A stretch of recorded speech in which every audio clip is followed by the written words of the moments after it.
মামির ছোড়া এসিডে গুরুতর হয়েছেন ভাগ্নে। চাঞ্চল্যকর ঘটনা ধর্মনগর আনন্দবাজার এলাকায়। আহত যুবক বর্তমানে জিবি হাসপাতালে চিকিৎসাধীন। ঘটনা 27 মে। সেদিন রাত আনুমানিক 11টা নাগাদ ধর্মনগর আনন্দবাজার এলাকার বাসিন্দা প্রশান্ত দেবনাথ পাশের মামার বাড়িতে চিৎকার চেঁচামেচি শুনে এগিয়ে যায়। বাড়ির গেটের সামনে যেতেই তার মামা ও মামি তাকে জিজ্ঞাসা করে কেন এসেছে। সে নাকি সেখানে চুরি করতে গিয়েছে, তাই তার মামি প্রশান্তের গায়ে এসিড ঢেলে দিয়েছে বলে অভিযোগ। বুধবার জিবি হাসপাতালে এই অভিযোগ করলেন আহত যুবক। সে জানায় তার মামি কাজলি নাথ ঘর থেকে এসিড এনে তার গায়ে ঢেলে দেয়। তার মামা সেখানে দাঁড়িয়ে ঘটনা প্রত্যক্ষ করলেন। রাতেই তাকে ধর্মনগর জেলা হাসপাতালে নিয়ে গেলে তাকে জিবি হাসপাতালে স্থানান্তরিত করা হয়। বর্তমানে আহত যুবকের জিবি হাসপাতালে চিকিৎসা চলছে।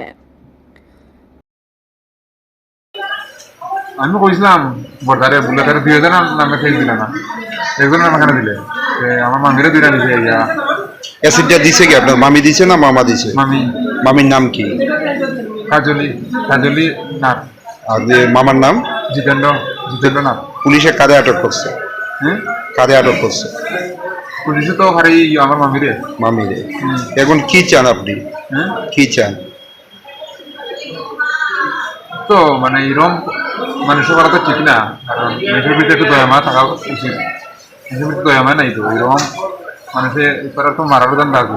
যদি আমার ভিতরে যাইতে আমি মরে গেলাম না ভিতরে ঢুকলে।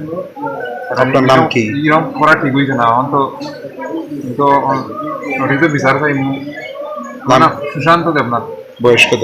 বয়স 27+। বাড়ি কোন জায়গায়? ধর্মনগর আনন্দবাজার। কি করেন আপনি? না রেবা টেবিং করি বাড়ির, নিজের বাগান আছে বেশি, এমনি সবজিও লাগাই টুকটাক। আপনার মামি যে অ্যাসিড দিছে তারা বাড়িতে আসছিল? অ্যাসিড তার বাগান আছে, তাদের আবার বাগান আছে। এদিকে ঘটনার বিস্তারিত জানিয়ে ধর্মনগর থানায় অভিযুক্ত কাজলি নাথের বিরুদ্ধে মামলা দায়ের করে আহত যুবকের ভাই। পুলিশের মামলা তদন্তে নেমে কাজলি নাথকে গ্রেফতার করে থানায় নিয়ে যায়।